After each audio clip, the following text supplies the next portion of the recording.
Hello everyone, welcome back to my channel. आज इस video lecture में मैं लाई हूँ प्रीवियस ईयर क्वेश्चंस। बेसिकली हम PYQ सॉल्व करने वाले हैं कॉमर्स सब्जेक्ट के, और कॉमर्स में भी हम करने वाले हैं बिजनेस इकोनॉमिक्स। तो बिजनेस इकोनॉमिक्स के 2012 से लेके 2023 तक जितने भी क्वेश्चन आए हैं वो सारे एक एक क्वेश्चन मैं आपको सॉल्व कराने वाली हूँ। प्लस जो एडेड एडवांटेज है इस वीडियो को देखने का कि मैं आपको करेक्ट आंसर भी बताऊंगी और बाकी 3 ऑप्शन से रिलेटेड जो क्वेश्चन बन सकते हैं वो भी आपको समझाऊंगी। तो फ़ायदा है आपको इस वीडियो को पूरी देखने का, क्योंकि इसमें आपको एक आइडिया मिल जाएगा कि प्रीवियस ईयर में कैसे क्वेश्चन आते हैं। दूसरा, काफ़ी क्वेश्चन जो है ना रिपीट होते हैं, सिमिलर पैटर्न के आते हैं, तो वो भी आपको फ़ायदा मिल सकता है। ठीक है, तो कॉमर्स सब्जेक्ट के हम बिजनेस इकोनॉमिक्स के काफ़ी सारे क्वेश्चन सॉल्व करने वाले हैं। मैंने ना इसको डिवाइड किया है। देखो, सबसे पहले ना मैं आपको 2020 से लेके 2023 तक के क्वेश्चन सॉल्व कराने वाली हूँ, और उसके बाद में 2012 से लेके 2019 तक के क्वेश्चन। मैं ऐसा क्यों कर रही हूँ, क्योंकि देखो 2019-20 के बाद ना थोड़ा सा पैटर्न चेंज हुआ है आपका क्वेश्चन का। क्वेश्चन थोड़े से ट्रिकी हो गए हैं, थोड़े डीप में घुस के आते हैं, तो आपको ना एक क्लियर आइडिया हो जाएगा कि कितना पैटर्न चेंज हुआ है, क्या क्या, मतलब आपको आइडिया लग जाएगा कि मैंने ऐसा क्यों किया। तो हम बिना कोई देर किए अपनी वीडियो स्टार्ट करते हैं। तो सबसे पहले हम सॉल्व करने वाले हैं 2020 के शिफ्ट 1 और 2 में जितने भी क्वेश्चन आए थे।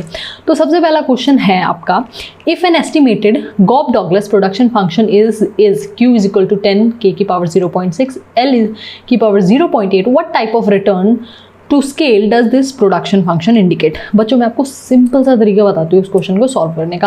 आपको कुछ भी नहीं करना, इन दोनों को प्लस करना है, आपको पावर्स को प्लस करना है। अगर आपकी पावर्स ग्रेटर देन 1 आती है, दैट मीन्स आपके इंक्रीजिंग रिटर्न है।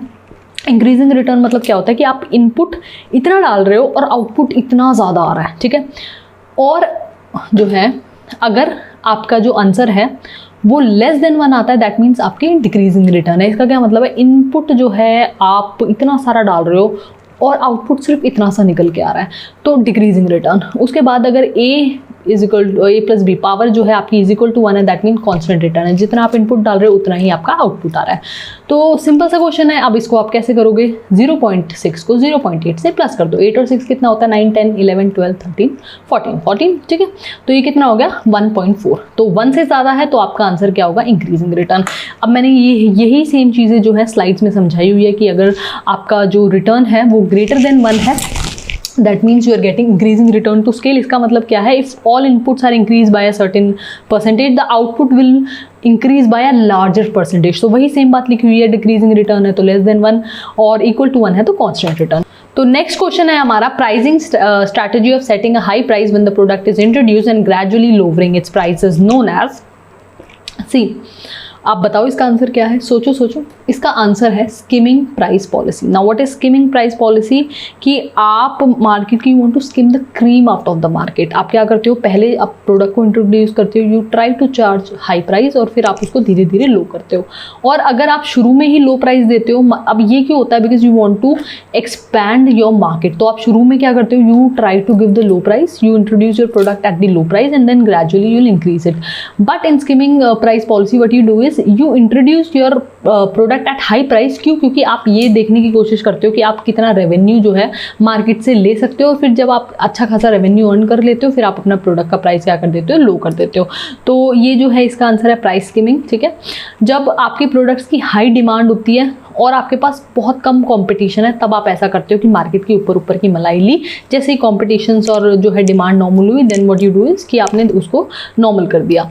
अब अगला हमारा क्वेश्चन है, in a rising consumer income scenario the preferred decision choice of business firm for low income elastic products will be. तो सबसे पहले तो ना आपको ये पता होना चाहिए लो इनकम इलास्टिक प्रोडक्ट्स क्या होते हैं। लो इनकम इलास्टिक प्रोडक्ट्स क्या होते हैं, बेसिकली कि जब ये आपका ना, जनरली मैं ग्राफ बनाने की कोशिश कर रही हूँ जो बहुत ही बेकार बन रहा है, सीधी लाइन में उस पर खिंच नहीं रही है, तो I try to make it. ठीक है, अगली वीडियो में मैं इंप्रूव करूँगी इसको। अब ये जो है आपका वाई एक्सिस होता है, ये एक्स एक्सिस होता है। तो इन इलास्टिक डिमांड क्या होती है, मान लो ये यहाँ पे प्राइस होता है आपका, यहाँ पे क्वांटिटी होती है। तो प्राइस में जो है वो थोड़ा सा आपका क्या आ रहा है, बेसिकली प्राइस में आपका चेंज आ रहा है और क्वांटिटी डिमांडेड में उससे भी कम चेंज आ रहा है, ठीक है। तो ये जो है बेसिकली इन इलास्टिक डिमांड क्या होती है कि प्राइस में इतना चेंज आ रहा है बट क्वांटिटी डिमांडेड में ज़्यादा फर्क नहीं पड़ रहा है, सिर्फ इतना सा फर्क पड़ रहा है। उसको हम क्या बोलते हैं, आपका मेरे पे ना ये आई गेस पेन टैब में ना काफ़ी टाइम बाद चला रही हूँ तो सीधी लाइन नहीं खींच रही है, आई होप आप समझ गए हो इस बात को, ठीक है। ये आपका इन इलास्टिक कर्व होता है। अब इलास्टिक कर्व क्या होता है मैं आपको समझा देती हूँ कॉन्टेक्स्ट के लिए कि ये आपका प्राइस है, ये आपकी क्वांटिटी है, ठीक है। तो प्राइस में थोड़ा सा चेंज आया और क्वांटिटी में इतना ज़्यादा चेंज आया, तो ये जो है आपका ये थोड़ा लेटा सा ये जो है इलास्टिक कर्व होता है, ठीक है। ये वाई एक्सेस, ये एक्स एक्सेस, ये प्राइस, यहाँ पे प्राइस आता है, यहाँ पे क्वांटिटी डिमांडेड होती है। तो ये हो गए आपके, एक तरफ हो गया इलास्टिक कि प्राइस में इतना सा चेंज आ रहा है और डिमांड में इतना ज़्यादा चेंज आ रहा है। एक तरफ हो गया इनलास्टिक, प्राइस में इतना चेंज आ रहा है और डिमांड में सिर्फ इतना सा चेंज आ रहा है। तो अब वो ये क्या बोल रहे हैं कि कंज्यूमर की इनकम बढ़ रही है, तो अब इसमें बिजनेस के लिए सबसे प्रेफर्ड डिसीजन क्या है लो इनकम इलास्टिक प्रोडक्ट्स के लिए? Product promotion, cost control, product repositioning या प्रोडक्ट इंप्रूवमेंट। तो इसका जो करेक्ट आंसर है वो है प्रोडक्ट इंप्रूवमेंट। ऐसा क्यों? क्योंकि देखो आपके जो प्रोडक्ट की डिमांड है ना वो इतनी तेज़ी से नहीं बढ़ रही है। आप प्राइस भी कम कर दोगे ना तो भी आपकी इतनी सी ही डिमांड बढ़ेगी। तो कंपनी को क्या करना चाहिए, उसको अच्छे से प्रोडक्ट को फीचर्स डालने चाहिए, इंप्रूवमेंट करनी चाहिए ताकि उसकी डिमांड कहीं ना कहीं बढ़े। आपको जो ये डिमांड है बेसिकली ये बढ़ानी है अपने प्रोडक्ट की, तो इसके लिए आपको कुछ ना कुछ इंप्रूवमेंट्स तो देने पड़ेंगे। अगर आप इंप्रूवमेंट नहीं दोगे तो फिर काम नहीं चलेगा ना, ठीक है। अब प्रोडक्ट प्रमोशन, प्रोडक्ट रीपोजिशनिंग और कॉस्ट कंट्रोल ये सब जो है ठीक है, ये भी ठीक है, बट लेकिन प्रोडक्ट इंप्रूवमेंट जो है इसमें प्रायोरिटी पे होना चाहिए ताकि आप अपनी डिमांड को बढ़ा सको। तो इसका जो करेक्ट आंसर है वो प्रोडक्ट इंप्रूवमेंट है, ठीक है। So this means that the firm should focus on making its product either better by adding new features और इम्प्रूविंग द एग्जिस्टिंग वन, ठीक है। तो कंज्यूमर को अट्रैक्टिव लगेगा, even though their income are rising they will try to purchase it, demand थोड़ी बहुत increase होगी, ठीक है। अब आपका नेक्स्ट क्वेश्चन है charging different prices for the same products in different market until the MR of last unit sold equals to the MC of the product। Basically इसको हम थोड़ा सा समझने की कोशिश करते हैं। What is this? Charging different price मतलब आप एक ही प्रोडक्ट का अलग अलग प्राइस चार्ज कर रहे हो, किसी से आप 10 रुपये ले रहे हो, किसी से 20, किसी से 30, किसी से 40, मतलब एक ही प्रोडक्ट का यूर चार्जिंग डिफरेंट प्राइसेस और अलग अलग मार्केट में, ठीक है। अब until the MR is marginal revenue and MC is marginal cost। तो उसको हम क्या बोलते हैं? देखो सिंपल सी बात है, सबसे पहले तो ये चीज़ क्लियर करो, एक ही प्रोडक्ट है और उसके आप अलग अलग कस्टमर से अलग अलग प्राइस चार्ज कर रहे हो तो कहीं ना कहीं प्राइस डिस्क्रिमिनेशन तो होगा ही होगा, ठीक है। क्योंकि आपको यहाँ पे 5 ऑप्शन दे रखे हैं, price discrimination of first degree, second degree, third degree, equilibrium price. तो इक्विबिलियम प्राइस तो होगा ही नहीं। तो ऐसे क्वेश्चन में ना सबसे पहले आप क्या किया करो, जो नहीं होगा ना उसका ऑप्शन काट दिया करो। तो ये जो डी ऑप्शन है ना ये तो आपका बिल्कुल ही कट गया। प्राइस डिस्क्रिमिनेशन होगा मतलब कहीं ना कहीं ई ऑप्शन तो आएगा ही आएगा। तो आपका जो करेक्ट आंसर है वो क्या होएगा? सी एंड ई। तो देखो बिना आपको ये भी नहीं पता वो फर्स्ट डिग्री क्या है, सेकंड डिग्री क्या है, थर्ड डिग्री क्या है, बट फिर भी आपने दिमाग लगा लिया और ये क्वेश्चन को सॉल्व कर दिया, ठीक है। बट फिर भी नॉलेज के लिए मैं आपको बता देती हूँ फर्स्ट डिग्री क्या होता है। फर्स्ट डिग्री को हम परफेक्ट प्राइस डिस्क्रिमिनेशन भी बोलते हैं। इसमें हम हर एक कमोडिटी के लिए हर एक पर्सन से अलग अलग प्राइस जो है वो चार्ज करते हैं। अब सेकंड डिग्री क्या होता है? बेसिकली सेकंड डिग्री में हम क्या करते हैं, अकॉर्डिंग टू द यूसेज कि भाई इसने इतना इस्तेमाल किया तो इससे इतना प्राइस चार्ज कर लिया, इसने इतना इस्तेमाल किया। जैसे इलेक्ट्रिसिटी नहीं होती, इलेक्ट्रिसिटी का बिल आता है तो इंडस्ट्रीज़ के लिए थोड़ा ज़्यादा आता है और जो घर हाउस होल्ड के लिए थोड़ा कम आता है। तो ये हो गया सेकंड डिग्री का प्राइस डिस्क्रिमिनेशन। और थर्ड डिग्री का जो प्राइस डिस्क्रिमिनेशन है वो क्या होता है कि आप ग्रुप्स बांट लेते हो कि A group, B group, C group, और फिर उन ग्रुप से अलग अलग आप प्राइस चार्ज करते हो, ठीक है। तो यहाँ पर मैंने एक्सप्लेन कर रखा है, आप इसका स्क्रीनशॉट भी ले सकते हो। तो थर्ड डिग्री में मैंने आपको बताया था कि आपके डिफरेंट ग्रुप्स बन जाते हैं और उन डिफरेंट ग्रुप को आप डिफरेंट प्राइसेस पे क्या करते हो, सेल करते हो। अब वो ग्रुप जो है आप बेसिकली एज के बेसिस पे बना सकते हो, लोकेशन के बेसिस पे बना सकते हो, विलिंगनेस टू पे के बेसिस पे बना सकते हो। हर एक ग्रुप के लिए क्या करते हो, आप अलग प्राइस चार्ज करते हो such that the marginal revenue from selling the last unit is equal to the, जब तक कि आपकी मार्जिनल रेवेन्यू मार्जिनल कॉस्ट के इक्वल नहीं आती। ये सबसे कॉमन मेथड है। ये जनरली ना जोग्राफिकल एरियाज में होता है कि आपने इस मार्केट में इतना प्राइस फिक्स कर दिया, इस मार्केट में इतना प्राइस फिक्स कर दिया। तो अब जैसे एग्जांपल भी मैंने डाल रखे हैं, मूवी थिएटर में जो है एडल्ट्स, चिल्ड्रन, सीनियर्स के लिए अलग अलग प्राइस चार्ज होते हैं। एयरलाइन जो है वो डिफरेंट प्राइस चार्ज करती है, economic class, first class, business class, ठीक है। अब सॉफ्टवेयर कंपनी, तो ये हमारा थर्ड डिग्री होता है। तो प्राइस डिस्क्रिमिनेशन आपको समझ आया। प्राइस डिस्क्रिमिनेशन, एक ही प्रोडक्ट का अलग अलग प्राइस आप चार्ज कर रहे हो। 3 तरह के होते हैं, फर्स्ट डिग्री, सेकंड डिग्री और थर्ड डिग्री। थर्ड डिग्री में क्या होता है, आप ग्रुप्स बना लेते हो, सेगमेंट्स बना लेते हो और फिर ईच सेगमेंट से आप अलग अलग प्राइस चार्ज करते हो। सेकंड डिग्री आप यूसेज के हिसाब से चार्ज करते हो कि क्वांटिटी कंज्यूम्ड के हिसाब से चार्ज करते हो, जिसने जितना चीज़ इस्तेमाल की उसके हिसाब से आपने प्राइस चार्ज किया। फर्स्ट डिग्री का क्या होता है कि आप हर एक बंदे से, इंडिविजुअल कमोडिटी का इंडिविजुअल लोग से अलग अलग प्राइस चार्ज करते हो, ठीक है। तो अगला जो हमारा क्वेश्चन है वो है, which of the following explain the declining slope of indifference curve, ठीक है। अब देखो, मैंने वही आपको स्ट्रैटेजी बताई थी कि आप क्या करो, जो ऑप्शन नहीं है ना उसको काटते जाओ। अब ये देखो, सिंपल सी बात है, डिमिनिशिंग, अब यहाँ पे ना स्लोप ऑफ इंडिफरेंस कर्व की बात होती है। तो हमारी ना इकोनॉमिक्स में 2 अप्रोचेज होती हैं, एक होती है कार्डिनल अप्रोच, एक होती है हमारी ऑर्डिनल अप्रोच। अब जो कार्डिनल अप्रोच है, जिन्होंने थोड़ा बहुत भी ये सब्जेक्ट पढ़ा है वो समझ जाएंगे कि जो कार्डिनल अप्रोच है उसमें हम law of diminishing marginal utility पढ़ते हैं, law of equi marginal utility पढ़ते हैं। और कार्डिनल अप्रोच होती है कि जब आप यूटिलिटी को नंबर्स में मेजर कर सकते हो। ऑर्डिनल अप्रोच होती है बेसिकली आप रैंक देते हो, तो इसमें हम इंडिफरेंस कर्व पढ़ते हैं। तो अब जो जितने भी ऑप्शंस जो आपको कार्डिनल वाले हैं उनको डिलीट कर दो। तो सबसे पहले डिमिनिशिंग मार्जिनल यूटिलिटी, इसको डिलीट कर दो। तो जहाँ जहाँ ए ऑप्शन है वो आपका क्या हो जाएगा, कट हो जाएगा। उसके बाद आप क्या करो, कौन सा ऑप्शन डिलीट करो, उसके बाद diminishing marginal rate of substitution. Yes, diminishing marginal rate of substitution कहीं ना कहीं डिफरेंस कर्व में यूज़ होता है, वो हम आगे चल के देखेंगे। Diminishing marginal rate of technical substitution इसमें यूज़ नहीं होता, बेसिकली ये आइसोक्वांट कर्व में यूज़ होता है।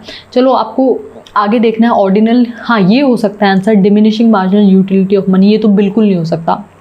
तो आपका फर्स्ट और फोर्थ तो कट गया। अब आपका कौन सा हो सकता है, बेसिकली टेक्निकल सब्स्टिट्यूशन तो होगा नहीं बिकॉज ये आइसोक्वांट कर्व में होता है, तो सी ऑप्शन भी आपका कट गया। तो आंसर क्या हो गया आपका, बी एंड डी। या फिर आपको इस तरीके से भी सॉल्व कर सकते हो कि भाई इंडिफरेंस कर्व में जो भी हमारा ये जो कॉम्बिनेशन हम बनाते हैं वो diminishing marginal rate of substitution की मदद से बनाते हैं। वो भी मैं आपको बताऊंगी आने वाले लेक्चर्स में क्या होता है, ये बेसिकली डिटेल में हम इसके बारे में पढ़ेंगे। और ऑर्डिनल, मैंने आपको बताया इंडिफरेंस कर्व जो है वो ऑर्डिनल अप्रोच से निकला है कि यूटिलिटी को आप रैंक कर सकते हो। तो करेक्ट आंसर क्या होगा, 2। तो अब ये जो है इसका आप स्क्रीनशॉट ले सकते हो या आप इसको पढ़ सकते हो। The declining marginal rate of substitution is rate at which consumer is willing to substitute one good for another. देखो, मार्जिनल रेट, एक ना इंडिफरेंस कर्व में क्या होता है कि आपको कॉम्बिनेशन बनाना पड़ता है। पूरा मैं आपको शॉर्ट में बता देती हूँ कि ये आपके पास 2 कमोडिटी है, एप्पल और आपके पास क्या है, ऑरेंजेस, ठीक है। तो एक ये जो है आपकी एक ही कंजप्शन जो है आपको क्या करना पड़ता है, इसमें कॉम्बिनेशन को इक्वल बनाना पड़ता है, इक्वल सेटिस्फैक्शन बनानी पड़ती है। तो मान लो आपकी इसकी जो कंजप्शन है वो 10 है, 7 है, 6 है। तो अगर आप इसकी कंजप्शन को बढ़ा रहे हो, ठीक है, तो आपको इसकी कंजप्शन को क्या करना पड़ेगा, कम करना पड़ेगा। मान लो ये जो है 10 है आपका, तो अगर इसकी कंजप्शन बढ़ी तो ये 3 से क्या हो गई, 4 हो गई, ठीक है। ये 7 से 6 हुई, तो इस तरीके से होगा। तो इसका आंसर होगा बी एंड डी। अब नेक्स्ट क्वेश्चन है हमारा, which of the following are conditions of price discrimination of product, ठीक है। तो अब आप नोटिस कर रहे होंगे 2020 में प्राइस डिस्क्रिमिनेशन से 2 क्वेश्चन आ चुके हैं। तो सबसे पहले ये हमसे क्या पूछ रहा है, ये जो है ना, ये टॉपिक आपको मोनोपोली वाले चैप्टर में मिलेगा। उसमें एक टॉपिक होता है प्राइस डिस्क्रिमिनेशन, तो वहाँ पे ये टॉपिक जो है आपको अच्छे से मिलेगा। इसको हम करते हैं, which of the following are conditions for price discrimination, मतलब प्राइस डिस्क्रिमिनेशन के लिए कौन कौन सी कंडीशन ज़रूरी है। सबसे पहला है, firm has some monopoly power. बिल्कुल सही बात है कि भाई अगर फर्म के पास मोनोपोली, मोनो मतलब क्या होता है, सिंगल, ठीक है, और पोली मतलब क्या होता है, सेलर। तो फर्म एक सिंगल सेलर है, ऑब्वियसली अगर वो सिंगल सेलर है तो सारा राजपाट उसके हाथ में है, वो प्राइस मेकर है, तो वो अपने हिसाब से प्राइस चार्ज कर सकते हैं। तो ये ऑप्शन तो आएगा ही आएगा। तो ये तो आँख बंद करके, जिसने पढ़ी भी नहीं है इकोनॉमिक्स, वो भी इसको टिक लगाएगा, तो ए तो आएगा ही आएगा। तो ये वाला ऑप्शन तो आपका कट ही जाता है। दूसरा, price elasticity of demand for the product in different market must differ. अब ये इस पे आप थोड़ा कंफ्यूज हो सकते हो, यार ये आएगा नहीं आएगा, तो इसको हम थोड़ा ब्रेक देते हैं। दूसरा, मार्केट मस्ट बी सेपरेबल और एबल टू बी सेगमेंटेड, यार इसको भी थोड़ा ब्रेक देते हैं, ठीक है, नहीं आ रहा समझ में क्या आएगा। डी ऑप्शन पड़ता है free entry and exit of the firm. तो देखो मोनोपोली अगर है तो फ्री और एंट्री और एग्जिट तो होगी नहीं, क्योंकि उसमें राज पार्ट सिर्फ एक ही सेलर के पास है, तो ये ऑप्शन तो आने से रहा। तो आपका ये ऑप्शन कट गया, ये ऑप्शन कट गया, और आंसर क्या हो गया, ABC। तो देखा, थोड़ा सा दिमाग लगाया और क्वेश्चन आराम से सॉल्व हो गया। बट लेकिन मैं आपको रीज़न बताती हूँ अब बाकी ये दोनों ऑप्शंस क्यों आएंगे। देखो प्राइस इलास्टिसिटी ना, सबसे पहली चीज़ तो मोनोपोली में ना आपकी मार्केट जो है, 3 हमारी नेसेसरी कंडीशंस होती है प्राइस डिस्क्रिमिनेशन के लिए। मैंने शायद नहीं लिख रखी, मैं आपको बता देती हूँ। 3 नेसेसरी कंडीशन होती है प्राइस डिस्क्रिमिनेशन के लिए। सबसे पहला क्या है कि आपके पास ना मोनोपोली होनी चाहिए, जिससे मतलब एक सिंगल सेलर हो, तभी आप इसको चार्ज कर सकते हो। दूसरा क्या है, आपकी मार्केट ना सेपरेट होनी चाहिए, सेपरेट मार्केट होनी चाहिए, और उसमें ना आर्बिट्रेज नहीं होना चाहिए। आर्बिट्रेज, अब ये शब्द कहाँ से आ गया, आर्बिट्रेज क्या होता है? आर्बिट्रेज क्या होता है कि आपने लो प्राइस में खरीद लिया और दूसरे मार्केट में आपने हाई प्राइस में बेच दिया। तो अब इससे क्या होगा कि लोग क्या करेंगे, अगर आप आर्बिट्रेज वाला सिस्टम होगा ना, तो क्या करेंगे, जहाँ पे कम मिल रहा है वहाँ से ले लेंगे, ठीक है, और जहाँ पे ज़्यादा है वहाँ पे सेल कर देंगे, तो फिर मोनोपोली अच्छे से नहीं हो पाएगा। तो 3 हमारी नेसेसरी कंडीशन होती है। सबसे पहला होता है मोनोपोली होना चाहिए, दूसरा सेपरेट मार्केट होनी चाहिए और उसमें आर्बिट्रेज वाली कंडीशन नहीं होनी चाहिए। तीसरी होती है इलास्टिसिटी डिफरेंट है, क्योंकि देखो इलास्टिसिटी डिफरेंट होगी। अगर एक मार्केट में इलास्टिसिटी जो है, आपकी इलास्टिक डिमांड होगी, तो इसका मतलब प्राइस में इतना चेंज आएगा, क्वांटिटी में इतना चेंज आएगा। वहाँ पे जो है मोनोपोली वाला जो पर्सन है वो आराम से अपना डिस्क्रिमिनेशन कर सकता है, थोड़ा सा उसने प्राइस नीचे किया और डिमांड इतनी ज़्यादा बढ़ गई, ठीक है। तो इस तरीके से क्या होगा कि सेपरेट मार्केट होगी तो इलास्टिसिटी अलग अलग होगी, तो डिमांड अलग अलग होगी, और जिस मार्केट में डिमांड्स आता है वो वहाँ जाके अपने प्रोडक्ट को क्या कर सकता है, सेल कर सकता है। तो 3 बेसिक नेसेसरी हमारी क्या होती है, कंडीशन होती है, याद रखना। आगे से भी क्वेश्चन आ सकता है, आगे वो क्या कर सकते हैं, आपको आर्बिट्रेज से रिलेटेड क्वेश्चन पूछ सकते हैं, आर्बिट्रेज वाली कंडीशन डाल सकते हैं। अब नेक्स्ट है हमारा consumer rationality in business economics is collective manifestation of which of the following assumption. तो देखो सिंपल सी बात कर रहा है वो, consumer rationality in business economics is collective. हमारी ना इसमें ना आपको असम्पशंस देखनी है कि हमारी जो कंज्यूमर रैशनैलिटी मतलब होता है कि आपका जो कंज्यूमर है वो समझदार है कि नहीं है। तो अब इसमें ना आप सिंपल सी चीज़ देखो, कौन कौन सा ऑप्शन नहीं आएगा, ठीक है। सबसे पहली चीज़ तो आप देखोगे यार, क्लैरिटी ऑफ प्रेफरेंसेस तो आना ही चाहिए। मतलब कंज्यूमर तभी समझदार होगा जब उसकी जो प्रेफरेंसेस हैं वो उसमें क्लैरिटी होगी थोड़ी सी। तो बी तो आएगा, अगर बी आएगा तो ACE वाला ऑप्शन कट जाएगा। दूसरा, उसके पास जो है इंफॉर्मेशन तो होनी ही चाहिए, क्योंकि अगर वो समझदार है, उसके पास इंफॉर्मेशन है, तभी वो अच्छे से डिसीजन ले पाएगा। तो बी और ई तो आएगा ही आएगा, ठीक है। तो बी, इसमें ये वाला ऑप्शन क्या होएगा आपका, कट जाएगा। बी और ई इसमें है, तो ये वाला ऑप्शन क्या हो जाएगा आपका, सही हो जाएगा, ABDE। तो ABDE जो है आपका क्वेश्चन क्या हो जाएगा, सही हो जाएगा, ठीक है। तो इस तरीके से आपको क्या करना है, क्वेश्चन को आपको सॉल्व करना है, ठीक है। अब इसका करेक्ट आंसर क्या है, ABDE, ठीक है। तो नॉन सैटिस्फैक्शन क्या होता है, consumer will always get benefit from additional consumption. Clarity of preferences क्या है, उनको एक क्लियर प्रेफरेंसेस होगी। इकोनॉमिक सेल्फ मोटिव क्या है कि कंज्यूमर अपने बेस्ट इंटरेस्ट के लिए काम करेंगे, यूटिलिटी को मैक्सिमाइज करने की कोशिश करेंगे। पोजेशन ऑफ इंफॉर्मेशन के पास क्या है कि कंज्यूमर के पास परफेक्ट एंड कंप्लीट नॉलेज है ताकि वो अपने गुड्स एंड सर्विसेज को अच्छे से परचेज कर सके। तो ये चारों चीज़ें ज़रूरी है, क्योंकि अगर वो इकोनॉमिक सेल्फ मोटिव नहीं होगा तो वो अपने बेस्ट इंटरेस्ट के लिए काम नहीं कर पाएगा। इंफॉर्मेशन नहीं होगी तो उसको पता नहीं होगा कहाँ पे जो है कितने कौन सा कैसे सामान लेना है। तो ये चारों जो है बहुत इंपॉर्टेंट है, ये आप स्क्रीनशॉट लेके पढ़ सकते हो, मैंने डिटेल में डाल रखा है। उसके बाद है नेक्स्ट क्वेश्चन है, match the market forms in the list 1 and the role of selling cost in the list 2। तो देखो जो है आपका, आप कोशिश करो आपको जो आता है ना सबसे पहले उसको पकड़ो। अब ये जो ऑप्शन देख रहे हो यार थोड़े से ना अजीब से लग रहे हैं, डायरेक्ट तो नहीं है। हम यहाँ पे देखते हैं इन्फ्लुएंसिंग बायर बिहेवियर, मतलब कौन सा ऐसा कंपटीशन है जो हमारे बायर बिहेवियर को इन्फ्लुएंस करने की कोशिश करता है। ठीक है। तो आई गेस उसमें हमारा मोनोपोलिस्टिक कंपटीशन आ जाएगा। अगर आपको पता हो तो मोनोपोलिस्टिक कंपटीशन में ना प्रोडक्ट डिफरेंशिएशन होता है। What is monopolistic competition? Monopolistic competition is a market structure where there are large number of buyers and seller each selling a differentiated product और क्लोज सब्सटीट्यूट। मतलब मोनोपोलिस्टिक कंपटीशन एक ऐसा competition है जहाँ पे बहुत सारे बायर्स है, बहुत सारे सेलर है, बस उनमें क्या फर्क है कि वो डिफरेंशिएटेड प्रोडक्ट सेल कर रहे हैं। जैसे डिटर्जेंट है तो कोई सर्फ एक्सेल दे रहा है, कोई टाइड दे रहा है, तो थोड़ा थोड़ा सब में फर्क है। तो मोनोपोलिस्टिक जो कंपटीशन वाले हैं वो अपने बायर अपने मतलब दूसरे के बिहेवियर को इन्फ्लुएंस करने की कोशिश करते हैं, ठीक है। मोनोपोली ऐसा नहीं करता क्योंकि वो सिंगल सेलर है, सारा राजपाट उसके हाथ में है। परफेक्ट कंपटीशन जो है वो प्राइस टेकर है, वो सब एक ही जैसा प्रोडक्ट दे रहे हैं, होमोजीनियस प्रोडक्ट दे रहे हैं, तो क्या ही इन्फ्लुएंस करेंगे। ओलिगोपोली में तो इंडिपेंडेंट सेलर होते हैं, उसमें प्रोडक्ट डिफरेंशिएशन हो भी सकता है, नहीं भी हो सकता। तो हमारा सी का क्या होगा? सेकंड। अब सी का सेकंड सिर्फ एक ही ऑप्शन में है। मैंने ये जो क्वेश्चन है पूरा पढ़ा भी नहीं था और सिर्फ एक ही बारी में जो है हमारा सॉल्व हो गया। मोनोपोलिस्टिक कंपटीशन जो है हमारे बायर बिहेवियर को क्या करता है? इन्फ्लुएंस करता है, ठीक है।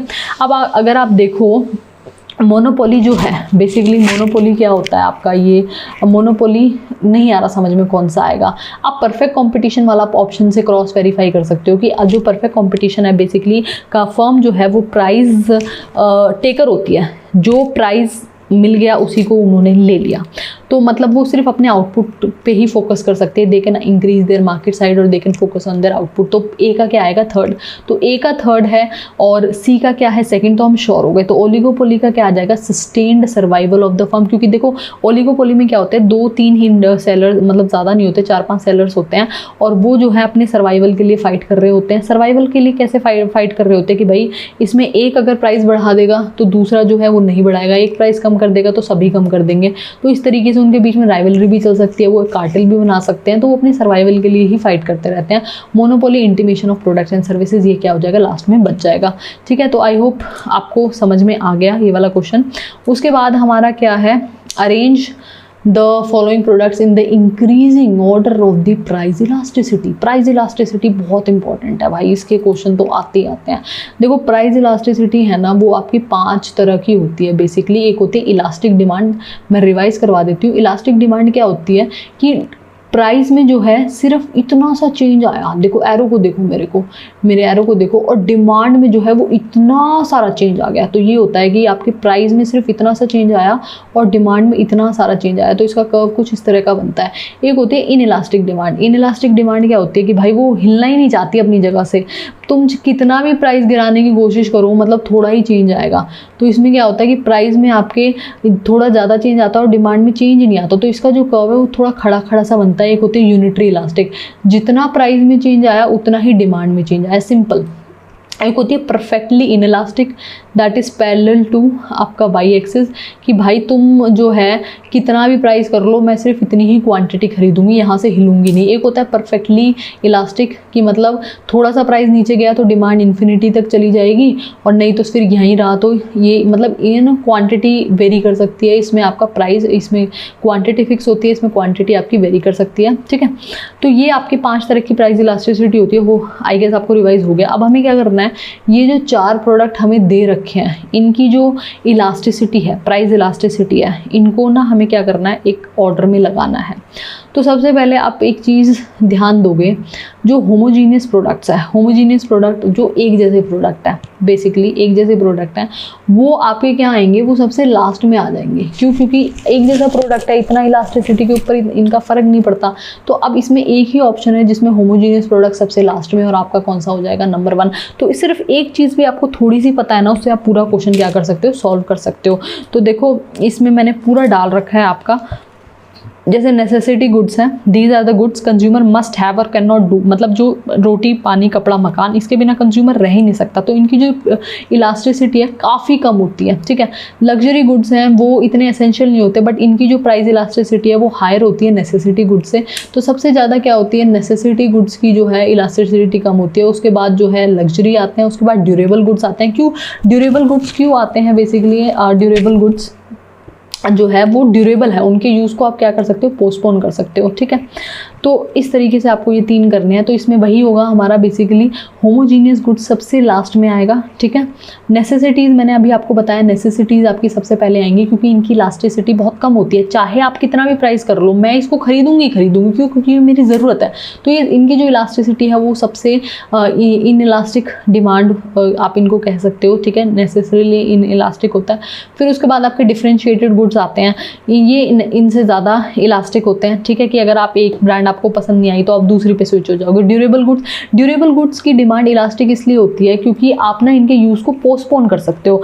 मान लो कि प्राइस फ्यूचर में कम हो गया, ये एसी है या फिर आप क्या कह सकते हो कूलर है, लोग दिवाली पे ज़्यादा परचेज करते हैं क्योंकि इनका जो यूज़ है वो पोस्टपोन हो सकता है। तो आप प्राइस कम होता है तो डिमांड इनकी एकदम से बढ़ जाती है। तो durable goods and then homogeneous goods आपको पता है कि परफेक्ट कॉम्पिटिशन का जो कर्व है वो परफेक्टली इलास्टिक होता है। अब यहाँ पे ना इनके जो है सब्स्टिट्यूट्स, एक ही जैसा प्रोडक्ट हर कोई देता है, आइडेंटिकल प्रोडक्ट दे रहा है, ठीक है। तो homogeneous goods are identical and very similar, तो कोई ब्रांड लॉयलिटी नहीं है। तो ये सबसे इलास्टिक प्रोडक्ट होते हैं, सबसे ज़्यादा इलास्टिक। क्योंकि अगर देखो ये क्यों होते हैं इलास्टिक, मैं आपको ना इनका सिंपल सा रीज़न बताती हूँ। अब ये कॉपी है, ये मैं बेच रही हूँ, मेरे जैसे 10 लोग और बेच रहे हैं। परफेक्ट कॉम्पिटिशन में यही तो होता है, बहुत सारे बायर्स होते हैं, बहुत सारे सेलर होते हैं और एक ही जैसे प्रोडक्ट को सब बेच रहे होते हैं। तो अगर ये कॉपी में 10 रुपये की बेच रही हूँ, ठीक है, ये सारे 10 रुपये के बेच रहे हैं, सेम ही प्राइस होता है। कल को अगर मैं प्राइस इसका 9 रुपये कर दूं तो कोई मेरे से खरीदेगा ही नहीं। वो क्या करेंगे, सॉरी, प्राइस अगर मैं 11 रुपये कर दूं, 9 रुपये में तो सब खरीद लेंगे, 11 रुपये कर दूं तो कोई मेरे से खरीदेगा ही नहीं प्रोडक्ट। क्यों नहीं खरीदेगा? क्योंकि उनके पास बाकी 10-15 सेलर है जो सेम प्राइस पे जो है सेल कर रहे हैं। तो इनकी डिमांड काफ़ी ज़्यादा इलास्टिक होती है। आप हल्का सा प्राइस बढ़ाओगे तो डिमांड जो है बहुत कम हो जाएगी और हल्का सा प्राइस नीचे करोगे तो डिमांड आपकी एकदम से बढ़ जाएगी। तो इसीलिए इनकी जो है ज़्यादा इलास्टिसिटी होती है। ड्यूरेबल्स का आप जो है पोस्टपोन कर सकते हो, डिफरेंशिएटेड में आप स्विच कर सकते हो। सबसे कम जो इलास्टिसिटी होती है वो नेसेसिटीज़ की होती है, ठीक है। उसके बाद जो है इसमें ना बच्चों ये जो नॉन ड्यूरेबल गुड्स हैं, ये वाला ऑप्शन ना इसको आप मत रीड करो क्योंकि ये यहाँ से ना गलती से आ गया है। यहाँ पे ये 3 है मेन, नेसेसिटी, लग्जरी, ड्यूरेबल, ठीक है। उसके बाद जो है आपका in penetration pricing a business firm seeks to access deeper market penetration. मैंने आपको पहले बताया था दूसरे क्वेश्चन में हमने किया था एक स्कीमिंग पॉलिसी, एक पेनिट्रेशन। पेनिट्रेशन क्या होती है, वो मार्केट साइज को एक्सपैंड करने की कोशिश करती है प्राइजेस को क्या करके, लो करके। तो ऑप्शन नंबर क्या होगा आपका 3 होगा। तो यहाँ पे मैंने पेनिट्रेशन प्राइस पॉलिसी के बारे में लिख रखा है कि वो कहाँ यूज़ होती है, कैसे यूज़ होती है। Marketing strategy in which firm set a low price, ठीक है। और फिर उसके बाद उनका गोल होता है कि वो ज़्यादा से ज़्यादा कस्टमर्स को क्या कर सके, अट्रैक्ट कर सके और मार्केट शेयर को क्या कर सके, दे कैन गेन। तो ये बहुत ज़्यादा इफेक्टिव पॉलिसी होती है, ठीक है। यहाँ पे हाई डिमांड होती है प्रोडक्ट की। नेक्स्ट है आपका ओके, सो ये क्वेश्चन थोड़ा डिफिकल्ट है और कुछ नया भी है। Suboptimal allocation of resources under monopoly to cause social welfare loss is known as dead weight loss. अब आपको लग रहा होगा भाई ये क्या है, तो मैंने इसके बारे में तो बताया ही बताया, बाकी 3 ऑप्शंस के बारे में भी बताया है, ठीक है। तो अब ये डेड वेट लॉस क्या होता है, इसको पढ़ने की कोशिश करते हैं। Dead weight loss is an economic loss, ठीक है। इकोनॉमिक लॉस होता है that occur when the allocation of resources is not efficient.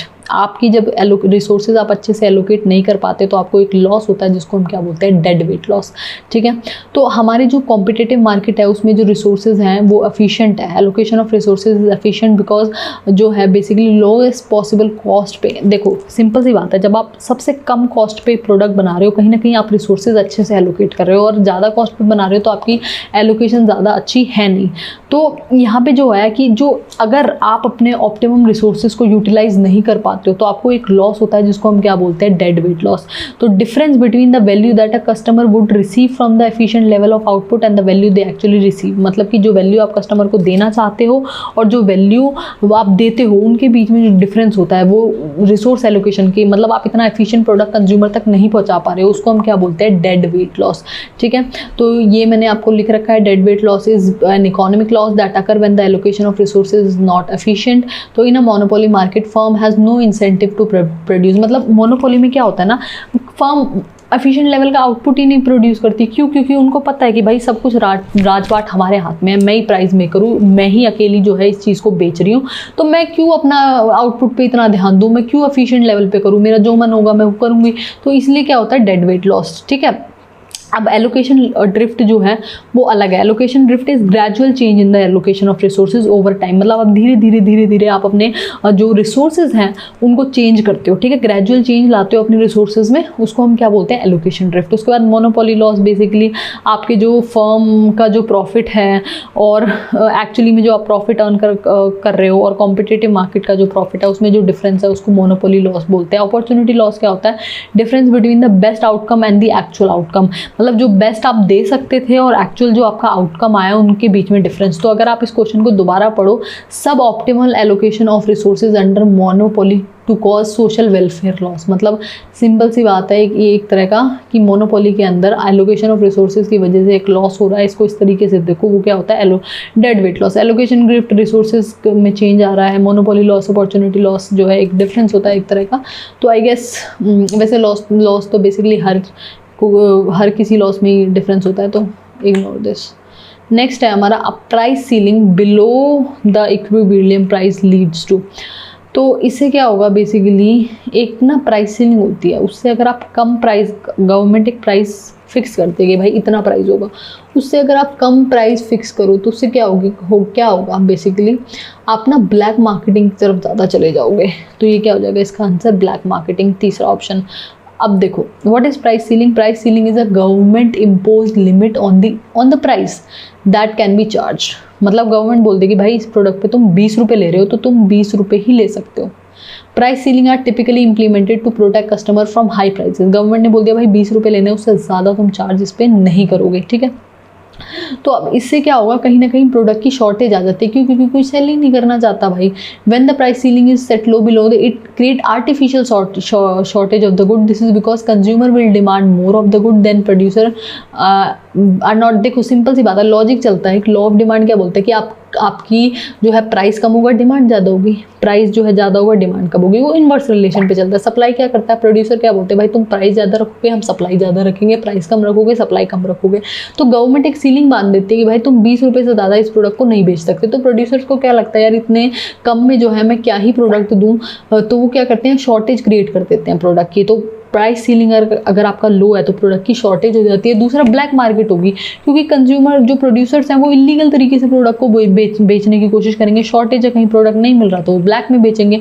कहीं ना कहीं इसके ना 4 रिजल्ट आते हैं प्राइस सीलिंग की वजह से, कि अगर आप इक्विलिब्रियम प्राइस से लो प्राइस सेट कर देते हो तो कहीं ना कहीं शॉर्टेजेस आती है, ब्लैक मार्केट आता है, और तीसरा कंसिक्वेंस आता है रिड्यूस क्वालिटी। जो प्रोड्यूसर्स हैं वो क्वालिटी भी आपकी रिड्यूस कर सकते हैं कि भाई इतने प्राइस में तो इतना ही मिलेगा, जैसा प्राइस जैसा भाव वैसा जो है माल, मतलब जितना आप प्राइस दे रहे हो उतनी हम क्वालिटी देंगे। इनोवेशंस को वो इतना मेहनत ही नहीं करेंगे, इनोवेशंस को रिड्यूस कर देंगे। तो कहीं ना कहीं ये 4 जो है वो कंसिक्वेंसेज आते हैं, और आपके ऑप्शन में सिर्फ ये 2 दे रखे हैं, तो ऑप्शन नंबर क्या हो जाएगा आपका 3। आई होप अब आपको ये समझ में आ रहा है। उसके बाद जो है for a decline in price total revenue increases if demand is, देखो सिंपल सी बात है, यहाँ पे क्या हो रहा है, for a decline in price total revenue increases, आपका प्राइस जो है कम हो रहा है और आपका जो रेवेन्यू है वो बढ़ रहा है। अब वो किस में बढ़ेगा, अब आप ये देखो, प्राइस के कम होने की वजह से डिमांड कौन सी वाली इलास्टिसिटी में बढ़ती है, आई गेस इलास्टिक उसमें, ठीक है। मैं क्या कहना चाहती हूँ मैं आपको दोबारा बताती हूँ। अगर आपका प्राइस लो है फिर भी आपका रेवेन्यू बढ़ रहा है, इसका मतलब क्या है कि प्राइस लो है, कहीं ना कहीं आपकी क्वांटिटी बढ़ रही है, क्वांटिटी डिमांडेड बढ़ रही है, तभी आपका रेवेन्यू बढ़ रहा है, ठीक है। इन्होंने क्या किया, ये वाली चीज़ गायब कर दी। उन्होंने क्या बोला कि आपका प्राइस कम हो रहा है, रेवेन्यू बढ़ रहा है, तो वो डिमांड कौन सी होगी, वो डिमांड होगी इलास्टिक डिमांड। क्यों? क्योंकि आपका जो है प्राइस एक तरीके से कम होगा तो आपकी डिमांड जो है बहुत ज़्यादा बढ़ जाएगी, और किस में होता है ये, इलास्टिक में पॉसिबल होता है, ठीक है। तो इसीलिए जो है इसका आंसर क्या होगा, इलास्टिक डिमांड। उसके बाद जो है दिस इज, अब ये मैंने आपका ना पूरा रीज़न इसमें संभाल के रख रखा है कि this is because elastic demand mean consumer are very responsive to change in price. थोड़ा सा प्राइस में चेंज आया, उनकी डिमांड में इतना सारा चेंज आ जाएगा, तो when the price of a good decreases consumer will demand more of it, leading to the increase in total revenue. In contrast if the demand is inelastic, consumer are not very responsive to changes in price. When the price of the product और services decreases, consumer will not demand more of it, leading to a decrease in the total revenue, ठीक है। अब next है हमारा when consumer seeks to be different and exclusive by demanding less of a commodity as more people consume it, this phenomena is called, अब इसको दोबारा पढ़ते हैं, नहीं आया समझ में। when consumer seeks to be different मतलब consumer है जो वो they try to be different and exclusive by demanding less। देखो इसमें ना सिंपल सा लॉजिक चलता है। कुछ लोग ऐसे होते हैं जो ये सोचते हैं, let me have some water because काफ़ी देर हो गई मुझे बोलते बोलते। कुछ लोग ऐसे होते हैं कि अगर सामने वाला ना ये पेन खरीद रहा है तो वो क्या करेंगे कि ये पेन नहीं खरीदेंगे, क्योंकि उनको लगेगा यार सब लोग खरीद रहे हैं, मुझे नहीं खरीदना, मुझे दुनिया से कुछ अलग खरीदना है। अगर सब लोग ये वाला पेन खरीद रहे हैं तो मैं दूसरा वाला पेन खरीदूंगी। तो कुछ लोग जो है हमेशा they try to be different and exclusive. अब आपसे पूछा गया है उस अफेक्ट को क्या बोलते हैं कि जब कंज्यूमर डिफरेंट और एक्सक्लूसिव बनने की कोशिश करते हैं, जो लोग सब खरीद रहे हैं उसको नहीं खरीद रहे हैं, उसको बोलते हैं स्नोब इफेक्ट। ये याद करने वाली चीज़ है, समझाने वाली चीज़ है नहीं, समझा मैंने आपको दिया है। अब मैं आपको बैंडवैगन इफेक्ट, सब्स्टिट्यूशन इफेक्ट और प्राइस इफेक्ट बताती हूँ, ठीक है। स्नोब इफेक्ट तो आपको समझ में आ गया। Snob effect is a micro economic concept that describe a situation where the demand for a product और service by individual of a higher income is inversely related to the demand by those of lower income. This is because higher income individual may view the good और service as being less exclusive and desirable if it is consumer lower income group. अब इसमें क्या लिखा हुआ है देखो, इसमें होता क्या है ना, बेसिकली जो हायर इनकम वाले लोग हैं ना वो उस प्रोडक्ट को कंज्यूम करना ही नहीं चाहते जो लोअर इनकम वाले प्रोडक्ट को कंज्यूम करना चाहते हैं। जैसे एक फ़ोन है, मान लो कोई भी XYZ फ़ोन है, अगर वो XYZ फ़ोन उनको लोअर इनकम वाले ग्रुप पे दिख गया ना तो वो कहेंगे यार इसको तो हर कोई चला रहा है, मैं क्यों लूँ। जैसे एक नॉर्मल फ़ोन है, मान लो कि यार मान लो आईफोन है, सब लोग आईफोन चला रहे हैं, मैं नहीं ले रहा आईफोन, मैं और भी कुछ लूँगा, और भी बड़ा फ़ोन लूँगा या लूँगी। तो ये चीज़ है, ये स्नोब इफेक्ट होता है। तो ये इन्वर्सली रिलेटेड होती है कि भाई जो हायर इनकम वाले लोग हैं वो वही प्रोडक्ट लेते हैं जो लोअर इनकम वाले नहीं लेते। तो ये चीज़ है। दूसरी ये चीज़ है कि अगर उनको लग रहा है ये प्रोडक्ट बहुत आम हो गया, उसको हम नहीं लेंगे, तो ये आपका क्या हो गया, स्नोब इफेक्ट हो गया, ठीक है। तो ये जनरली लग्जरी गुड्स के लिए होता है, जैसे डिज़ाइनर क्लोथिंग एंड ज्वेलरी। जब सामने वाले को दिख रहा है कि भाई ये डिज़ाइनर क्लोथिंग और ज्वेलरी जो है सब ले रहे हैं तो नहीं लेंगे वो, क्योंकि उनको एक्सक्लूसिव दिखना है, उनको अलग दिखना है, उनको डिफरेंट दिखना है, ठीक है। तो ये नॉन लग्जरी में भी हो सकता है, ठीक है। जैसे पॉपुलर रेस्टोरेंट में जो है लोग जाते हैं बट लेकिन वो सामने वाला नहीं जाएगा क्योंकि उनको लगेगा यार सब लोग इसमें जाते हैं। अब हम करते हैं बैंडवैगन इफेक्ट। बैंडवैगन इफेक्ट होता है in which consumer demand more of a commodity. ये अपोजिट है, ये स्नोब इफेक्ट का अपोजिट है। मतलब कुछ लोग जो होते हैं ना यार सब लोग इस्तेमाल कर रहे हैं, ये जो सूट मैंने पहन रखा है हर कोई पहन रहा है तो फिर मैं भी इसको पहन लेती हूँ, ठीक है। या सॉरी मैं नहीं, कोई और देख के बोले मैं भी इसको पहन लेता हूँ या मैं भी इसको ले लेती हूँ। तो इसका क्या मतलब है कि भाई जो सब लोग ले रहे हैं मुझे भी वही लेना है, जो फ़ोन सब लोगों के पास है मुझे वही लेना है, जो फ़ोन सबके पास आईफोन है मुझे अभी आईफोन लेना है। तो bandwagon effect is completely opposite of the snob effect. फिर सब्स्टिट्यूशन इफेक्ट तो आई गेस आप सबको पता होगा कि इसमें जो है बेसिकली आप ये देखते हो कि एक प्रोडक्ट के प्राइस के चेंज होने की वजह से उसके सब्स्टिट्यूट गुड में, रिलेटिव गुड में कितना चेंज आया। बेसिकली जैसे टी एंड कॉफ़ी है, टी के प्राइस में चेंज होने की वजह से कॉफ़ी की डिमांड में कितना चेंज आया, उसको हम सब्स्टिट्यूशन इफेक्ट बोलते हैं। प्राइस इफेक्ट वो होता है बेसिकली कि अगर एक प्राइस प्रोडक्ट का प्राइस कम हुआ दूसरे का इंक्रीज़ हुआ तो उस इफेक्ट को क्या बोलेंगे, प्राइस इफेक्ट। तो सब्स्टिट्यूशन इफेक्ट हो गया, ठीक है, एंड प्राइस इफेक्ट हो गया, बैंडवैगन इफेक्ट हो गया और आपका स्नोब इफेक्ट हो गया। उसके बाद है, मैंने ना ये थोड़ा लाइट समझा दिया सब्स्टिट्यूशन और price effect because I guess मुझे लगा कि आपको आता है। नेक्स्ट क्वेश्चन है which of the following are hold true to the. अब देखो प्राइस डिस्क्रिमिनेशन का तीसरा क्वेश्चन आया है, तो वही सेम क्वेश्चन है कि आई गेस ये वही सेम क्वेश्चन है, ये रिपीट हो गया है। तो इसमें हमारा firm has a pure monopoly, firm has a possess mark, it must be difficult in one for consumer in to sell. अब देखो ये अलग तरीके से लिखा हुआ है, वो सेम क्वेश्चन नहीं है बट इस क्वेश्चन को अलग तरीके से प्रेजेंट किया हुआ है। ये क्वेश्चन अब आपको सॉल्व करना है क्योंकि प्राइस डिस्क्रिमिनेशन से रिलेटेड मैं 2 क्वेश्चन बता चुकी हूँ और इसका कमेंट सेक्शन में मेरे को आंसर बताना है। आई होप आप ये बता पाओगे। उसके बाद जो है हमारा नेक्स्ट है in a monopolistic competitive market which of the following hold true। अब monopolistic competitive market क्या होती है कि जो फर्म है उसमें वो differentiated प्रोडक्ट सेल करती है, क्लोज सब्स्टिट्यूट सेल करती है।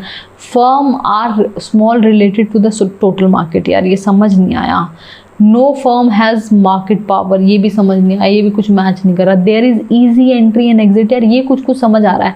मोनोपोलिस्टिक में आप आसानी से घुस सकते हो, आसानी से आ सकते हो, ठीक है। तो ये तो ऑप्शन होगा ही होगा, तो आपका ये ऑप्शन भी हो सकता है, ये भी हो सकता है, ये भी हो सकता है। तो इसके बारे में तो 100% आप श्योर हो।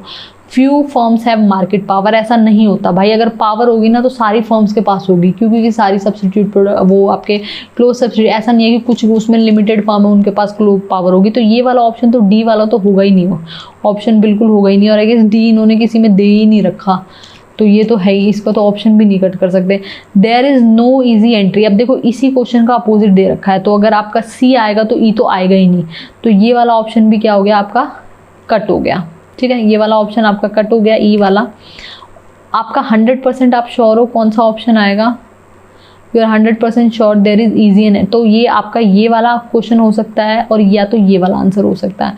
तो ए आप देखोगे कि no firm has any market power, firms are small relative to the total market, ठीक है। तो कहीं ना कहीं ये आपका आंसर हो सकता है। तो देखते हैं इसका करेक्ट आंसर क्या है। इसका करेक्ट आंसर है ए एंड सी, और इसका सारा जो एक्सप्लेनेशन है मैंने आपको लिख रखा है कि there are many seller, each seller produces a differentiated product, seller have some market power, there is free entry exit. तो ये सारा आप रीड कर सकते हो, ठीक है। तो इसका जो करेक्ट आंसर है वो क्या होगा, ए एंड सी जो है आपका करेक्ट होगा। ये वाला जो आंसर है आपका क्या हो जाएगा, गलत हो जाएगा, ठीक है।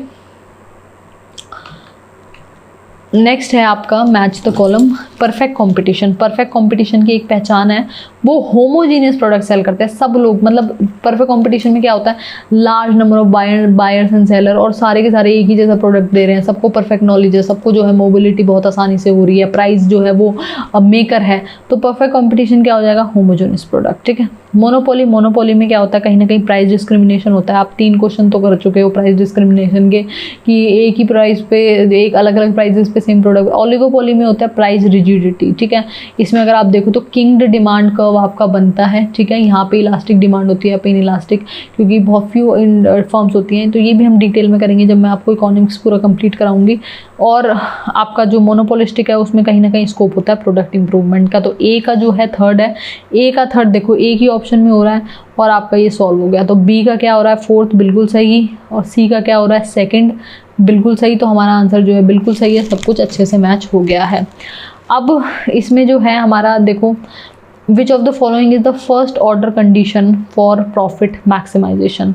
तो देखो प्रॉफिट मैक्सिमाइजेशन के लिए ना आपकी इक्विलिब्रियम की 2 कंडीशंस होती है, M R is equal to M C पहली कंडीशन, दूसरी कंडीशन होती है M R should cut M C from below. तो ये जो है बहुत बेसिक सी चीज़ है, आप इसको तो रट लो। कहीं ना कहीं जितने भी परफेक्ट कंपटीशन है, जितने भी आपके मार्केट स्ट्रक्चर है, सबका बेस यहीं से बनाता है, M R should cut M C from below. तो ये चीज़ बहुत ज़रूरी है। तो इसमें जो फर्स्ट ऑर्डर कंडीशन होती है वो M R is equal to M C होती है। Remember this, M R stand for marginal revenue and M C stand for marginal cost, ठीक है। तो मार्जिनल रेवेन्यू आपको पता है, तो ये जो है हमारी सेकेंड कंडीशन है और ये हमारी क्या है, फर्स्ट कंडीशन। इसके बाद है हमारा देखो, तो ये हमारे दिसंबर 2020 के जितने भी क्वेश्चन थे वो सारे हैं, ठीक है। इसमें अगर आप देखो तो ज़्यादा फोकस किस पे किया गया है, 2020 में प्राइस इलास्टिसिटी के ऊपर किया गया है और प्राइस डिस्क्रिमिनेशन के ऊपर किया गया है, ठीक है। प्राइस डिस्क्रिमिनेशन एक अलग से, और दूसरा मार्केट स्ट्रक्चर से आपके क्वेश्चन आए हैं। तो ये जो है आपके, और एक आध क्वेश्चन आपका कार्डिनल और ऑर्डिनल यूटिलिटी अप्रोच से आया। तो यही 4 टॉपिक के अराउंड आपका जो है सारा का सारा सिलेबस घूम रहा था 2020 में, ठीक है। तो ये एनालिसिस हमने किया है। अब नेक्स्ट हम करते हैं दिसंबर 2020 एंड जून 2021 की जो साइकिल है वो मर्ज हो गई थी, तो उसके शिफ्ट 1 के हम क्वेश्चन सॉल्व करते हैं। तो सबसे पहला हमारा क्वेश्चन है, देखो इसमें ना हमारा कॉस्ट से रिलेटेड क्वेश्चन आया है कि a U shaped long run average is based on the assumption, और ठीक है। अब आपकी जो एवरेज कॉस्ट कर्व है वो जनरली यू शेप्ड होती है। वो यू शेप्ड क्यों होती है, वो लॉ ऑफ वेरिएबल प्रोपोर्शन। अच्छा, इसमें हमारी लॉन्ग रन की बात हो रही है, तो इसमें हमारे इंक्रीजिंग रिटर्न मिलते हैं हमें, फिर हमारे कांस्टेंट रिटर्न होते हैं, फिर डिक्रीजिंग रिटर्न होते हैं, इस वजह से भी हो जाता है। तो अब हम देखते हैं ऑप्शंस में हमें क्या दे रखा है। Economies of scale prevails at smaller level of output, this economies of scale prevails at larger level of output, benefit of division of labor and specialization accrue more at the lower scale of production and marginal efficiencies are prone to higher scale of operations। ठीक है, तो अब आपको इसमें क्या करना है, basically इसमें ना आपको ऑप्शन काटने की कोशिश करनी है। तो अब you shaped long run average cost curve क्या है, बेसिकली कि कहीं ना कहीं पहले आपको इंक्रीजिंग रिटर्न मिल रहे थे, इंक्रीजिंग रिटर्न मिल रहे थे तो कॉस्ट आपकी रिड्यूस हो रही थी। तो इंक्रीजिंग रिटर्न्स आपके क्या कब मिलते हैं आपको, जब आपके जो इनपुट हैं वो कम है और आउटपुट बहुत ज़्यादा है, या फिर आपकी इकोनॉमीज़ ऑफ स्केल है। मतलब इकोनॉमीज़ ऑफ स्केल क्या होता है कि आपको जो है कहीं ना कहीं फ़ायदा मिल रहा है, एडवांटेजेस मिल रहे हैं लार्ज प्रोडक्शन के। ठीक है, आप लार्ज स्केल पर प्रोडक्शन कर रहे हो और आपकी कॉस्ट कम आ रही है, तो ये फर्म रिलेटेड हो सकते हैं, इंडस्ट्री रिलेटेड हो सकते हैं। फर्म रिलेटेड हो गए, इंडिविजुअल फर्म को मिल रहा है, और इंडस्ट्री रिलेटेड क्या हो गया कि भाई पूरी ही इंडस्ट्री के लिए रॉ मटेरियल जो है वो कम पड़ गया, ऐसा कुछ। तो हमारा जो इकोनॉमीज़ ऑफ स्केल है वो थोड़े टाइम के लिए है, तो हमारा मतलब at smaller level of output है, तो कॉस्ट हमारी क्या हो रही है, कम हो रही है। तो ऑप्शन ए तो आएगा ही आएगा, तो हमारा ये वाला ऑप्शन तो कट गया। अब डिस इकोनॉमीज़ ऑफ स्केल जो है वो बढ़ रही है, तो मतलब जब भी तो हमारा कॉस्ट ऊपर जा रही है, तो बी ऑप्शन भी आएगा। तो ए और बी तो आएगा ही आएगा, तो ये वाला ऑप्शन भी हमारा क्या हो गया, कट गया। तो इसका जो हमारा करेक्ट आंसर क्या आ जाएगा, ए बी सी। तो ये सॉरी ए बी डी। तो ये जो है आपके 4 मेन पॉइंट्स हैं, इनका आपको क्या लेना है, स्क्रीनशॉट लेना है। ठीक है, नेक्स्ट क्वेश्चन है, identify 3 conditions that a firm must meet to practise price discrimination. अब ये जो है आपका अलग से मतलब प्राइस डिस्क्रिमिनेशन का क्वेश्चन आया है, वही सेम क्वेश्चन है कि भाई 3 कंडीशन कौन सी होती है। तो देखो मार्केट जो है वो सेपरेट होनी चाहिए, तो सी तो आएगा ही आएगा, मैंने आपको पहले भी बताया। तो ऑप्शन नंबर 4 आपका कट हो जाएगा।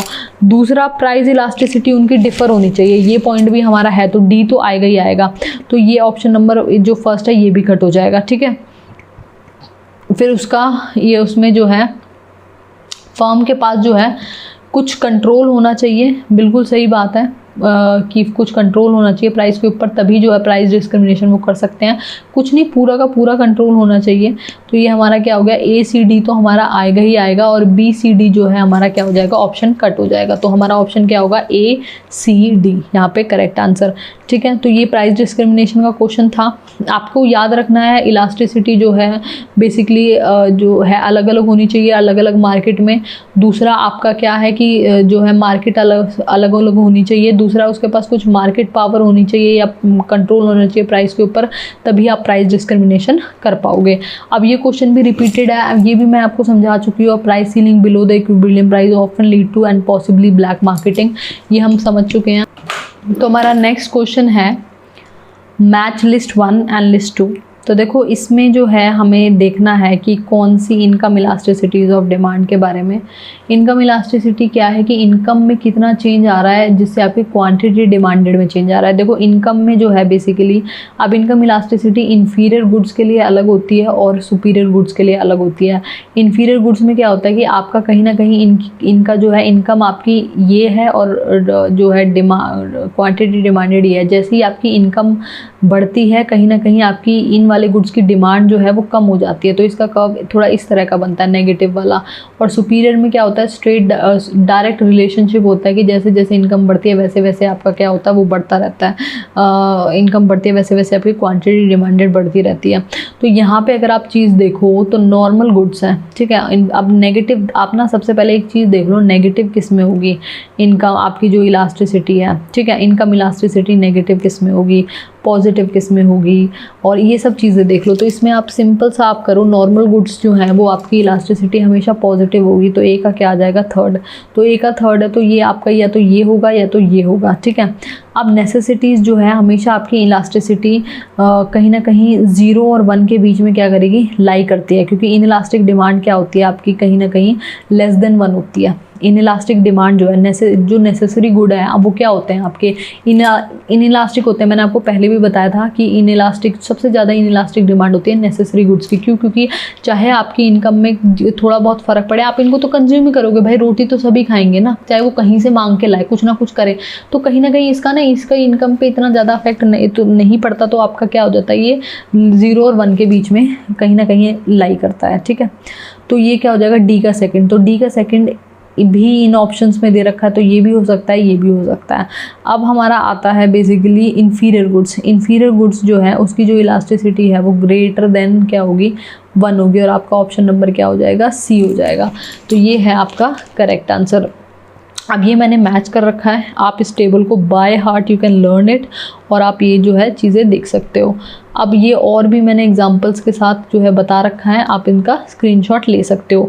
अब ये जो क्वेश्चन है when the sum of component exceed 1, तो ये आपका सबसे पहला क्वेश्चन मैंने आपको बताया था कि आपकी अगर 1 से ज़्यादा आ रहा है ये जो एक्सपोनेंट्स का ना, तो वो क्या हो जाएगा, इंक्रीजिंग रिटर्न हो जाएगा। उसके बाद है when the demand is slack and market is competitive, which of the following method is followed. तो देखो पेनिट्रेशन प्राइस क्या होती है, लो प्राइस देते हो। स्कीमिंग क्या होती है, जब आप ज़्यादा प्राइस चार्ज करते हो। पीक लोड होती है, पीक्स पे आप ज़्यादा प्राइस चार्ज करते हो। तो ये तीनों तो होगा नहीं, तो आंसर क्या हो जाएगा आपका, मार्जिनल कॉस्ट प्राइसिंग। तो आप ऑप्शंस कट करके भी इसको कर सकते हो। तो अब जो स्लैक टर्म है in economics, slack is a term use to describe the difference between a firm actual output and the potential output. Slack क्या होता है, जो आपका एक्चुअल आउटपुट है और जो आपका पोटेंशियल आउटपुट है उसके बीच में जो डिफरेंस है उसको हम स्लैक बोलते हैं। ठीक है, पोटेंशियल आउटपुट क्या होता है, मैक्सिमम आउटपुट जो फर्म प्रोड्यूस कर सकती है। ठीक है, तो अब स्लैक मतलब हो गया वो आउटपुट जो फर्म प्रोड्यूस नहीं कर पा रही है जब नहीं कर रही है। तो अब बहुत सारे रीजंस हो सकते हैं। फर्म स्लैक है कि वो अपनी कैपेसिटी से लो काम कर रही है, शॉर्टेज ऑफ डिमांड है, ठीक है, या फिर जो है डिमांड फ्यूचर में बढ़ेगी, अभी नहीं बढ़ रहे। तो स्लैक के काफ़ी नेगेटिव कंसिक्वेंसेज भी होते हैं। तो इसके लिए जो हम स्ट्रैटेजी यूज़ करते हैं वो मार्जिनल कॉस्ट प्राइसिंग करते हैं, where a firm set is price equal to the margin. मतलब आप क्या करते हो कि एक तो सबसे पहली बात तो आपकी डिमांड, आप एक तो अच्छे आउटपुट पे आप अपना प्रोडक्ट नहीं बना पा रहे हो, तो आप क्या करते हो, आप जो प्राइसिंग सेट करते हो ना वो मार्जिनल कॉस्ट पे करते हो, कि जितना आपका प्राइस है वही आपकी मार्जिनल कॉस्ट है। मार्जिनल कॉस्ट क्या होती है, additional cost of producing 1 more unit. तो जितनी आपकी एडिशनल कॉस्ट लग रही है एक चीज़ को बनाने में, वही उतना ही आप क्या करते हो, प्राइस चार्ज करते हो। ठीक है, तो ये जो है बेसिकली मैं हाईलाइट कर देती हूँ, आप स्क्रीनशॉट भी ले सकते हो। When the demand is slack and the market is competitive, firm may find that they are unable to sell their products at a price that cover their average cost of production. In this situation firm may choose to use marginal cost pricing. ठीक है, तो basically वो अपना price किसके equal करेंगे, marginal cost के equal जो है सेट करेंगे। वो प्रॉफिट नहीं बना रहे हैं, क्यों, क्योंकि एक तो वो आउटपुट पे भी, अपने आउटपुट पे चीज़ें प्रोड्यूस नहीं कर पा रहे हैं, एटलीस्ट जितना लगा रहे हैं उतना तो वो कवर कर ले, तो इसलिए वो मार्जिनल कॉस्ट प्राइसिंग जो है वो लगाते हैं। तो ये थे हमारी पहली शिफ्ट के क्वेश्चन। ठीक है, दूसरी शिफ्ट अब देखो रिपीट हो रहे हैं ना क्वेश्चन कहीं ना कहीं। अब दूसरे शिफ्ट के क्वेश्चन क्या है, देखो ये क्वेश्चन ना बहुत बार आया, बहुत बार, मतलब मैं आपको बता नहीं सकती। ये क्वेश्चन ये 5वीं या 6ठी बार आ रहा है। ये आपको 2012 से लेकर 2019 तक के पेपरों में भी 2-3 बार तो दिख ही जाएगा। तो इसको तो ना आप बाय हार्ट ही याद कर लो, हमेशा याद रख लो कि जो सेल्स मैक्सिमाइजेशन है वो WJ बाउमॉल ने दी थी। तो बी का क्या होगा, 4th। बी का जो 4th है वो एक ही ऑप्शन में है, तो आंसर नंबर क्या हो जाएगा, 3rd। तो ये जो है आप बाय हार्ट इसको लर्न कर लो। इसका टेबल ना मैंने आगे वाले उसमें बनाया हुआ है, आई गेस, पता नहीं, मुझे नहीं पता ये यहाँ पे क्यों नहीं आ रहा, बट लेकिन मैंने बनाया हुआ है आगे वाली स्लाइड्स में। तो ये एक टेबल मैंने बनाया हुआ है, उसमें मैंने ना चारों ऑथर्स का नाम दिया हुआ है, और ये जो चारों उसके उन्होंने इकोनॉमिस्ट ने बताया है वो सारी चीज़ें दी हुई है। तो आप उनको बस, क्योंकि ये रट्टा मारने वाली चीज़ है तो इनको तो आपको याद ही करना पड़ेगा। ठीक है, तो हमेशा याद रखो ये जो सेल्स मैक्सिमाइजेशन अप्रोच है वो WJ बाउमॉल ने दिया है, इससे आपका ये पूरा मैच हो जाएगा। और अभी आप याद कर लो कि ए का क्या है, हमारा बेसिकली 3rd है, और सी का क्या है, ग्रोथ मैक्सिमाइजेशन जो है वो रॉबिन मैरिस ने दी है, और आपका जो ये मैनेजरियल यूटिलिटी फंक्शन है वो कहीं ना कहीं DE विल्मेसन ने दिया है। तो ये आप याद ही कर लो। ठीक है, उसके बाद है arrange the following in the order of increasing price elasticity of demand. देखो सिंपल सी बात है, सबसे पहले ना हम क्या करेंगे, इलास्टिसिटी में इनको अरेंज करने की कोशिश करेंगे। देखो यहाँ मैंने ना आंसर गलती से लिख ही दिया, ये सबको दिख ही गया होगा, तो मैं आपको सीधा एक्सप्लेन कर देती हूँ कि हम इनको कैसे करने वाले हैं। तो मोनोपोली क्या होता है कि आपका एक सिंगल सेलर होता है। ठीक है, मोनोपोलिस्ट जो है उसके पास high degree of market power होती है, उसके यहाँ वो करता धरता है, वो हाई प्राइस सेल कर सकता है, वो सेट कर सकता है, स्टिल उसके प्रोडक्ट जो है सेल होंगे। तो कहीं ना कहीं उसकी जो इलास्टिसिटी है वो बहुत कम होती है। ठीक है, अब ओलिगोपोली में क्या होता है कि फ्यू सेलर्स होते हैं जो सिर्फ लार्ज होते हैं, उनके पास कुछ डिग्री ऑफ मार्केट पावर होती है, बट इतनी ज़्यादा नहीं होती जितनी मोनोपोलिस्ट के पास होती है, ठीक है। तो कहीं ना कहीं ओलिगोपोलिस्ट की जो प्राइस इलास्टिसिटी है वो हायर होती है मोनोपोली से, बट कम होती है बाकी से। मोनोपोलिस्टिक क्या है, मोनोपोलिस्टिक में जो है अलग अलग सेलर्स हैं, डिफरेंशिएटेड सेलर्स हैं, वो डिफरेंशिएटेड प्रोडक्ट्स को क्या कर रहे हैं, सेल कर रहे हैं, तो उनकी जो इलास्टिसिटी है वो ज़्यादा होती है। क्योंकि वो सब्स्टिट्यूट कर सकते हैं। मान लो अगर अब मेरे को सर्फ एक्सेल नहीं पसंद आ रहा, मैं टाइड यूज़ कर लूँगी, मुझे टाइड यूज़ नहीं आ रहा तो मैं कोई और डिटर्जेंट यूज़ कर लूँगी, तो मेरा जैसा भी प्राइस में चेंज आएगा, क्वांटिटी में बहुत ज़्यादा चेंज आ सकता है। अब परफेक्ट कॉम्पिटिशन क्या होता है, परफेक्ट कॉम्पिटिशन तो आइडेंटिकल प्रोडक्ट सेल कर रहे हैं, एक जैसे प्रोडक्ट सेल कर रहे हैं, मतलब ये पेन है, सभी कंपनी वाले यही पेन दे रहे हैं, तो सभी 10 रुपये का दे रहे हैं। अगर मैं 9 रुपये का 11 रुपये का देने लग जाऊँ तो मेरा जो है सारे लोग भाग जाएंगे, या 9 रुपये का देने लग जाऊँ तो सारे लोग मेरे पास आ जाएंगे। तो इसमें तो इलास्टिसिटी बहुत ज़्यादा हाई होती है, तो इसकी तो जो कर्व है वो भी परफेक्टली इलास्टिक बनता है आपका। तो इनकी जो हमारी क्या कहते हैं इलास्टिसिटी होगी वो किस तरीके से अरेंज होगी आपकी, सबसे पहले आपका आ जाएगा ऑप्शन मोनोपोली, उसके बाद ड्यूओपोली क्या होता है जिसमें सिर्फ सिंगल 2 सेलर होते हैं, ठीक है। फिर उसके बाद आपका क्या आ जाएगा ओलिगोपोली, ओलिगोपोली के बाद मोनोपोलिस्टिक, मोनोपोलिस्टिक के बाद क्या आ जाएगा परफेक्ट। तो आपको याद रखना है आपका मोनोपोली तो सबसे पहले आएगा, क्योंकि मोनोपोली जो है सबसे कम इन इलास्टिक डिमांड होती है, और फिर आपका जो ये परफेक्ट कॉम्पिटिशन है वो सबसे नीचे आएगा। उसके बाद जो है ये आप स्क्रीनशॉट ले लेना, ये क्वेश्चन जो है आपका रिपीट हुआ है, पहले भी आया हुआ है ये क्वेश्चन। अब स्कीमिंग प्राइस, अब देखो स्कीमिंग प्राइस पॉलिसी के ऊपर क्वेश्चन आया हुआ है। स्कीमिंग प्राइसिंग पॉलिसी जो है कब यूज़ होती है, ठीक है, when the size of the market is large and it growing market, मतलब आपकी जो मार्केट का साइज़ है वो कहीं ना कहीं बड़ा है, ठीक है। अभी नहीं समझ आ रहा यार स्कीमिंग, तो वो हमें सिर्फ इतना पता है, स्कीमिंग वो होती है जहाँ पे आपका जो प्राइस है आप हाई सेट करते हो, नहीं पता लग रहा।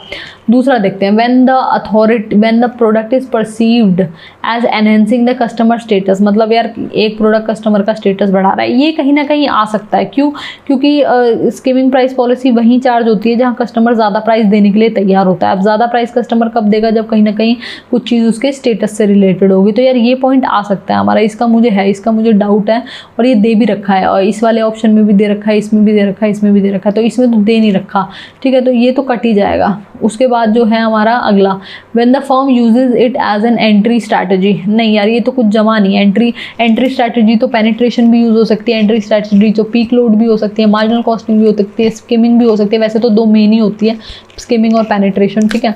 या तो आप हाई प्राइस सेट करते हो या तो आप लो प्राइस सेट करते हो, ये तो नहीं जमा, तो सी तो आएगा ही नहीं, तो ये वाला ऑप्शन भी क्या हो गया आपका, कट गया। अब इसके बाद है when the target market is quality, मतलब यस अगर लोग आपकी क्वालिटी देखते हैं तो कहीं ना कहीं वो प्राइस से कॉम्प्रोमाइज़ करने के लिए तैयार नहीं होंगे। तो इसका स्कीमिंग पॉलिसी वहाँ फॉलो होती है जहाँ कहीं ना कहीं आप स्टेटस बढ़ा रहे हो और लोग जो है क्वालिटी को देख रहे हैं। तो इसका ऑप्शन क्या होगा, बी एंड डी, ठीक है।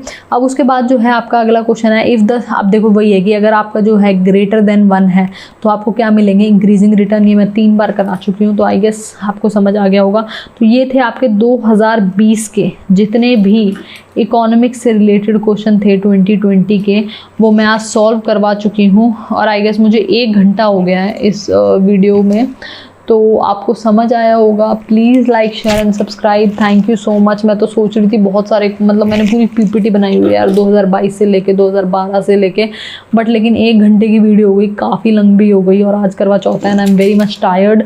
तो I am just ending this video here. Thank you so much for watching. Please like share and subscribe. मैं बाकी पार्ट्स भी इसके जल्दी ही अपलोड करूँगी। Thank you, bye.